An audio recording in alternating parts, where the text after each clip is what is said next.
جھلک آپ نے ملاحظہ کی، اور آج کے اس ویلاگ میں ہم آپ کو کچھ ایسی ہی مزید ویڈیوز بھی دکھائیں گے، اس لیے کہ اس بدماش کی جانب سے اور اس کے کن ٹٹوں کی جانب سے مسلسل یہ دعویٰ کیا جا رہا تھا کہ ہماری جانب سے نہ تو کوئی تشدد ہوا، نہ کوئی مار پیٹ ہوئی، نہ ہی ہم نے اقرار الحسن کو اور ان کی ٹیم کو یرغمال بنایا۔ تو آج کے اس ویلاگ میں ویڈیوز کے ذریعے ہم آپ کو دکھائیں گے کہ اصل میں حق خطیب کتنا بڑا غنڈہ ہے، کتنا بڑا بدماش ہے، اور اس کا آستانہ جو کہ ایک اڈا ہے اس کی کمائی کا، دھوکے کے ذریعے، فراڈ کے ذریعے، نوسر بازی کے ذریعے، جال سازی اور شعبدے بازی کے ذریعے، وہاں پر کس طرح غنڈہ گردی کے ذریعے لوگوں کو ڈرا دھمکا کر استعمال کیا جاتا ہے اپنے حق میں، یا لوگوں کی زبان بند کروائی جاتی ہے۔ تو ذرا ایک مرتبہ پھر ملاحظہ کیجئے کہ کس طرح سے حق خطیب کے غنڈوں نے، جو کہ خود بھی ایک غنڈہ ہے اور غنڈوں کا سرغنہ ہے،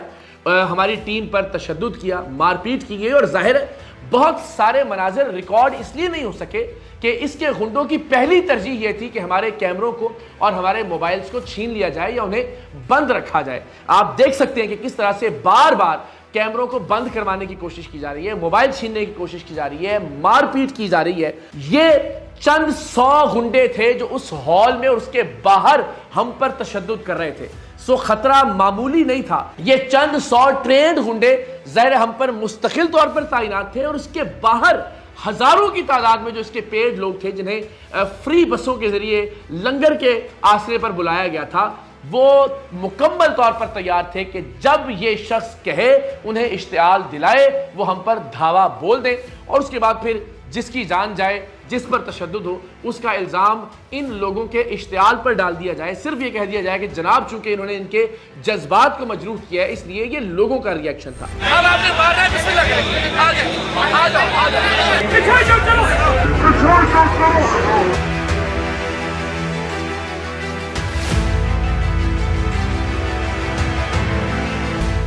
تو ہم صحیح معنوں میں موت کے منہ میں جا کر حق خطیب کو بے نقاب کرنے کے مشن پر نکلے تھے، اور الحمدللہ آپ کی دعاؤں سے، آپ کی سپورٹ سے پروردگار دو عالم نے ہمیں اس مشن، اس سے زیادہ وقت ہو چکا ہے، حق خطیب نام کا یہ جال ساز اب تک اپنے ہی مقرر کردہ وقت پر نہیں پہنچ سکا ہے، اور ہم نے وہ ریکارڈنگ جب شروع کی تو اس کے غنڈے ہم پر ٹوٹ پڑے۔ ذرا ملاحظہ کیجئے کہ اس میں ہمارے کیمرے چھینے گئے، اور اس خوف کی فضا کے بعد ظاہر ہے ہمارے کیمرامین صحیح سے ریکارڈ بھی نہیں کر پا رہے تھے، لیکن اس کے باوجود کچھ مناظر ریکارڈ ہوئے کہ جس میں ان لوگوں کی غنڈہ گردی صاف طور پر دیکھی جا سکتی ہے۔ آپ کہہ رہے ہیں نا کہ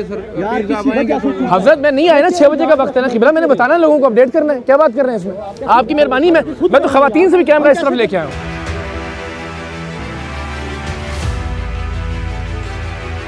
صرف یہی نہیں، ساری ٹیم میں سے زیر عتاب تھے عقیل نومی، جنہوں نے انہی کے ٹرکس ان کے سامنے پرفارم کر کے ان کو جھوٹا قرار دینا تھا۔ آپ دیکھیے کہ حق خطیب کے آنے سے پہلے ہی ان پر ہاتھ اٹھانے کا سلسلہ شروع ہو چکا تھا، انہیں مارا پیٹا جانے لگا تھا، اور کچھ مناظر کیمرے کی آنکھ نے محفوظ بھی کیے جس میں عقیل نومی کو مارا جا رہا ہے، اور جس شخص کی کلائی دکھائی دے رہی ہے اس شخص کو بھی ہم نے ٹریس کیا، اس کا چہرہ بھی ذرا ملاحظہ کیجئے۔ یہ ہے وہ بدبخت کہ جس نے عقیل نومی پر حملہ کیا، اور یہ حملہ پہلی بار نہیں ہوا، اس سے پہلے بھی عقیل نومی پر حملہ کیا جاتا رہا، وہاں پر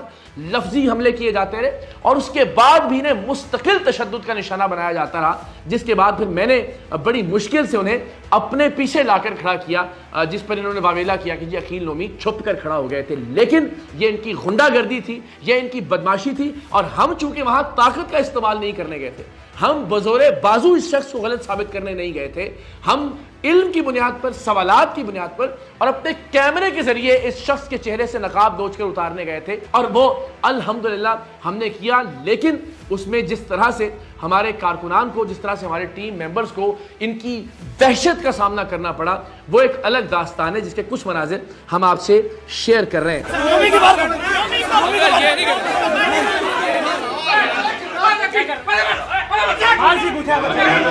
ہم آپ کو یہ بھی دکھاتے ہیں کہ انہوں نے بار بار یہ کہا کہ فون نہیں چھینے گئے، تو آپ ذرا دیکھیے کہ جب ہم نے ریکارڈنگ کا آغاز کیا تو ان کا جو کارندہ ہے، ان کا جو ایک لفنگا اور لچا کن ٹوٹا ہے، اس کی جانب سے کہا گیا کہ فون واپس نہیں ملیں گے۔ صرف یہی نہیں، ہمارے کیمرے بند کروا دیے گئے، اور جب میرے موبائل فون سے لائیو فیس بک ٹیلی کاسٹ کو روکا گیا، اس کے بعد ہماری خفیہ ریکارڈنگ کی یہ آڈیو موجود ہے، جس میں بار بار حق خطیب نام کے اس جعلساز سے کہہ رہا ہوں کہ میرا فون اپنے لوگوں سے واپس دلوائیے، تب تک بات آگے نہیں بڑھے گی۔ اس کے بعد میرا فون مجھے واپس کیا گیا۔ ذرا یہ آڈیو ملاحظہ کیجیے۔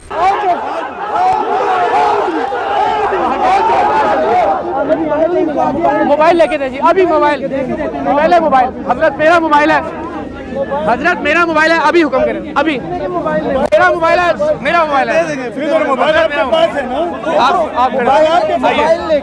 حضرت میرا موبائل، آئیے قبلہ دیں،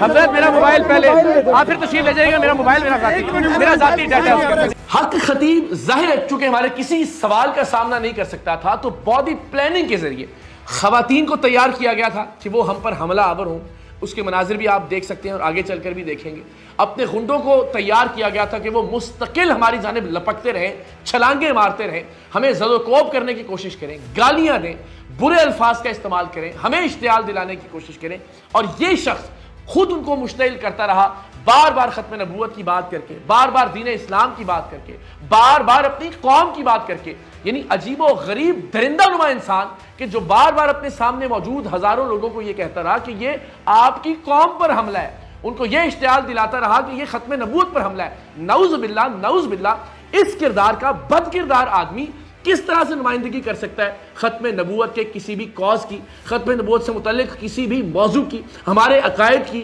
یا ہمارے نظریات کی؟ سو الحمدللہ ہم وہاں ڈٹے رہے اور سامنا کرتے رہے اس شخص کے الزامات کا بھی اور اس شخص کے غنڈوں کے حملوں کا بھی۔ میوزک باواز بلند لگا دیا جاتا تھا، نعرے لگانا شروع کر دیتے تھے جیسے خدا نخواستہ کفار کا کوئی لشکر وہاں پہ آ گیا ہے۔ اصل میں وہ شخص جو یہ دعویٰ کرتا ہے کہ جس نے میرا انکار کیا یا جو مجھے ولی نہیں مانتا، وہ اصل میں ختم نبوت کا انکار کر رہا ہے۔ اور ظاہر ہے جو ختم نبوت کا انکار کر رہا ہے وہ مسلمان نہیں ہو سکتا۔ تو اگر آپ ہمیں کافر کہہ رہے ہیں تو حدیث کے مطابق آپ خود دائرہ اسلام سے خارج ہو جاتے، لیکن ہم مذہبی بحث میں الجھنا نہیں چاہتے۔ ہم نے آپ کا چہرہ لوگوں کے سامنے بے نقاب کر دیا، ہم نے لوگوں کو دکھا دیا کہ آپ بسم اللہ تک بھی ٹھیک سے نہیں پڑھ سکتے، کوئی آیت پڑھ کر سنانا یا اللہ کا کوئی کلام پڑھنا تو درکنار، آپ بسم اللہ بھی درست طور پر ادا نہیں کر سکتے۔ ہم نے یہ دکھایا کہ آپ اپنے ہی دعوے کے مطابق اپنے مریضوں کی آنکھوں سے بھی چینے اور کیلیں برآمد نہیں کر سکے۔ آپ کا ہر ڈھونگ ہم نے بے نقاب کیا، لیکن یہ سچ لوگوں کے سامنے لانا ضروری تھا کہ آپ نے ہمارے ساتھ بہت اچھا سلوک روا نہیں رکھا، چونکہ آپ کے کیمرے تھے، آپ کا کنٹرولڈ انوائرمنٹ تھا۔ جب تک ہمارے کیمرے لائیو تھے تب تک آپ ہمیں گلے بھی ملے، بہت اچھے سے ویلکم بھی کیا، لیکن جیسے ہی طے شدہ پلاننگ کے مطابق آپ کے گنڈوں نے ہمارے کیمروں کو توڑا، ہمارے کیمروں کو چھینا، ہمارے کیمروں کو بند کروایا، اس کے بعد آپ نے اور آپ کے گنڈوں نے اپنی اصل اوقات دکھائی۔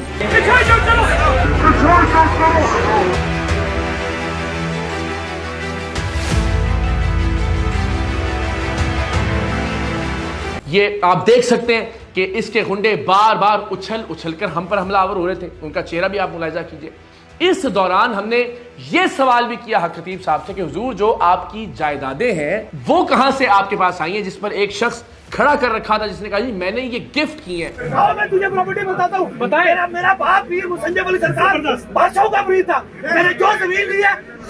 جائیدادیں حق خطیب نام کے اس فراڈیے، اس غنڈے، اس جال ساز کی، اس کے ریکارڈ ہمارے پاس موجود ہیں۔ اس ہفتے کے اختتام پر انشاءاللہ پاکستان کے عوام کے سامنے لے کر آئیں گے، آپ کو دکھائیں گے کہ مذہب کے نام پر یہ شخص کتنا بڑا دھندا کر رہا ہے، ختم نبوت کے نام پر کس طرح سے اس شخص نے اپنی دکان چمکا رکھی ہے، کس طرح سے ولایت کے نام پر یہ لوگوں کو لوٹ رہا ہے، کس طرح سے تصوف اور طریقت کے نام پر یہ لوگوں کی جیبیں کاٹ رہا ہے۔ 11 ارب روپے کی جائیدادوں کے ثبوت میں اس ہفتے کے اختتام پر آپ کے سامنے پیش کروں گا، جو براہ راست حق خطیب کے نام پر ہیں اور ان کا کوئی سورس آف انکم ڈکلیئرڈ نہیں ہے، کوئی ذریعہ آمدن نہیں بتایا گیا۔ اور ہمارے سوال کے جواب میں ایک شخص کو کھڑا کر دیا کہ اس نے یہ گفٹ کی ہے جائیداد، اور جب ہم نے پوچھا کہ کتنی جائیداد گفٹ کی ہے تو اس نے کہا یہ میں آپ کو نہیں بتا سکتا، لیکن میں قوم کو بتاؤں گا، میں اس ملک کے علماء اور مشائخ کو بتاؤں گا کہ کیا مذہب اتنا پروفیٹیبل دھندا ہے کہ ایک شخص جو کہ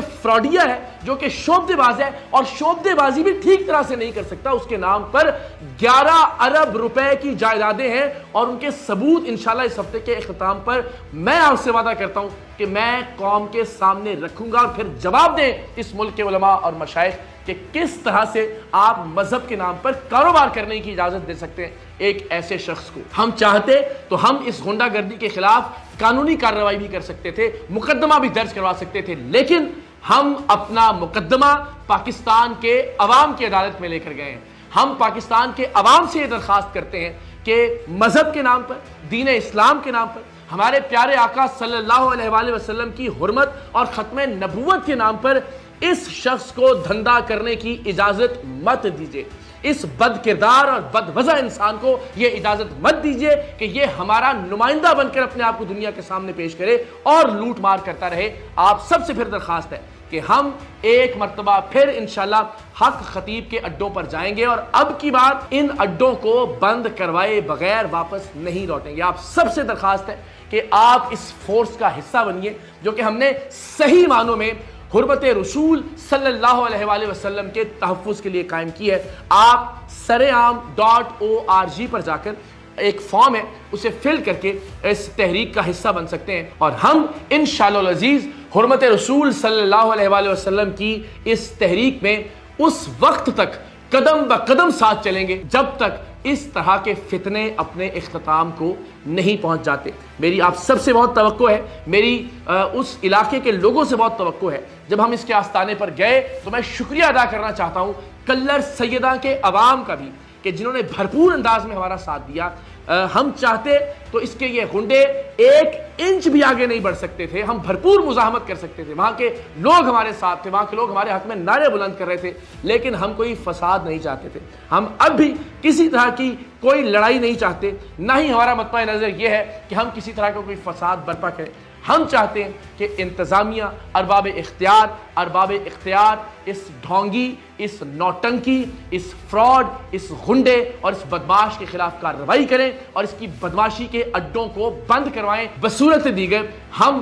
پرامن طور پر اپنا احتجاج بھی ریکارڈ کروائیں گے, اور انشاءاللہ العزیز اس کے اڈوں کے سامنے صحیح معنوں میں تحفظ حرمت رسول, تحفظ ختم نبوت کانفرنسز کا بھی انعقاد کریں گے. سو دیکھتے ہیں ارباب اختیار کو ہوش آتا ہے یا نہیں. ہم اپنے حصے کی شمع روشن کرتے رہیں گے, خون سے اپنے حصے کے دیے جلاتے رہیں گے.